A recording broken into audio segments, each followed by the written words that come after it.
আসসালামু আলাইকুম সবাইকে ওয়েলকাম জানাই আমার চ্যানেলে। আশা করছি সবাই অনেক ভালো আছেন। আজকে আমি আপনাদের সঙ্গে শেয়ার করব মুগ ডাল দিয়ে রুই মাছের মাথার মুড়িঘণ্ট রেসিপি। তো এর জন্য প্রথমেই আমি রুই মাছের মাথাটাকে ভালো করে কেটে পরিষ্কার করে নিয়েছি, আর দেখতেই পাচ্ছেন এই রকম সাইজ করে কেটে নিয়েছি। আর এখানে আমি মাথার সঙ্গে রুই মাছের দুইটা পেটির পিসও নিয়েছিলাম।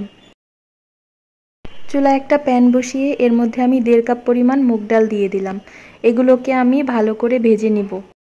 মুগ ডালটা কিন্তু রান্না করার আগে অবশ্যই ভেজে নিতে হবে, এতে করে এর মধ্যে যে কাঁচা গন্ধটা থাকে সেটা চলে যাবে। তো আমি ভালো করে এগুলোকে নেড়েচেড়ে হালকা ভেজে নিচ্ছি। অনবরত এগুলোকে নাড়তে থাকতে হবে, না হলে আবার নিচ দিয়ে পুড়ে যাবে। তো যখন নাড়তে নাড়তে এরকম সোনালি রং হয়ে আসবে তখন আমি এগুলোকে নামিয়ে নিব।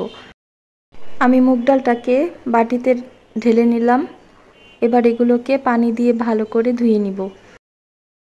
এবার চুলায় একটা প্যান বসিয়ে দিলাম, এর মধ্যে ধুয়ে রাখা মুগ ডালগুলোকে দিয়ে দিচ্ছি। এবার সামান্য পরিমাণ পানি দিয়ে আমি ডালগুলোকে সিদ্ধ করে নেব।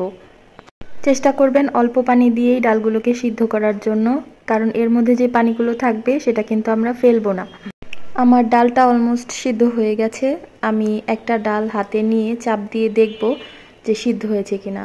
এই দেখেন, নখ দিয়ে চাপ দিতেই ডালটা ভেঙে গেছে, তার মানে সিদ্ধ হয়ে গেছে। এবার একটা প্যানে আমি বেশ কিছুটা তেল দিয়ে দিলাম, আর 2টা তেজপাতা দিয়ে দিলাম, 3টা এলাচি আর 2 টুকরো দারচিনি দিয়ে দিব। গরম মশলাগুলোকে আমি তেলের মধ্যে কিছুক্ষণ নেড়ে চেড়ে এর মধ্যে আমি 1/2 কাপ পরিমাণ পেঁয়াজ দিয়ে দিব। পেঁয়াজগুলোকে আমি নেড়ে চেড়ে গোল্ডেন ব্রাউন করে ভেজে নিব। পেঁয়াজগুলো ভাজতে ভাজতে এরকম বাদামি রং চলে আসছে। এবার এর মধ্যে আমি 2 টেবিল চামচ আদা রসুন বাটা দিয়ে দিলাম।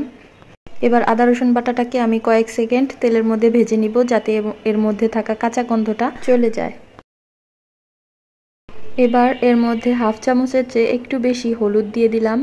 এবার দিয়ে দিব 1 চামচ মরিচের গুঁড়া, আর 1/2 চামচের মতন ধনিয়ার গুঁড়া, আর 1/2 চামচের মতন জিরার গুঁড়া। এবার মশলাগুলোকে আমি কয়েক সেকেন্ড তেলের মধ্যে একটু ভেজে নিব। কয়েক সেকেন্ড ভাজা হয়ে গেলে এর মধ্যে আমি কষানোর জন্য পানি দিয়ে দিলাম। মশলাটাকে একটু নেড়ে চেড়ে আমি কিছুক্ষণের জন্য এটাকে ঢাকনা দিয়ে ঢেকে দিব। মশলাটা কষানো হয়ে গেছে, এবার এর মধ্যে মাছের মাথাগুলোকে দিয়ে দিব।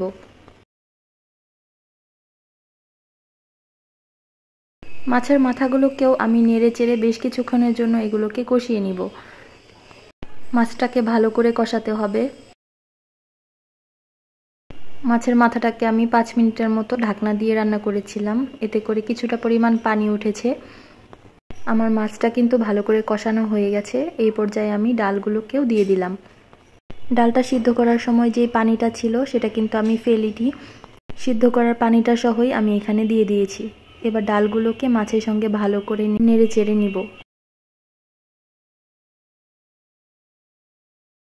এবার ঢাকনা দিয়ে 4-5 মিনিটের মতন এটাকে রান্না করে নিব। 5 মিনিট ঢাকনা দিয়ে রান্না করে নিয়েছি। এবার এই পর্যায়ে এসে 4-5টা কাঁচামরিচ মাঝখান থেকে ফালি করে দিয়ে দিলাম। এবার আবারও একটু নেড়ে চেড়ে আমি ঢাকনা দিয়ে আবারও কিছুক্ষণের জন্য রান্না করে নিব। আমি কিন্তু ডালগুলোর মধ্যে এক্সট্রা কোনো পানি ব্যবহার করিনি। ওই যে সিদ্ধ করার সময় যতটুকু পানি ছিল সেটুকু দিয়ে আমি ডালটাকে রান্না করে নিয়েছি। তো এই দেখেন, আমার ডাল রান্না কিন্তু হয়ে গেছে। মুগ ডাল দিয়ে মুড়িঘণ্টের এই রেসিপিটা কিন্তু মাংসের স্বাদকেও হার মানিয়ে দিবে। অসম্ভব মজার একটি রেসিপি, আপনারা বাসায় অবশ্যই ট্রাই করবেন। আর রেসিপিটি যদি ভালো লেগে থাকে তাহলে লাইক, কমেন্ট, শেয়ার করবেন, আর চ্যানেলটি সাবস্ক্রাইব করে দিবেন। সবাই ভালো থাকবেন। আল্লাহ হাফেজ।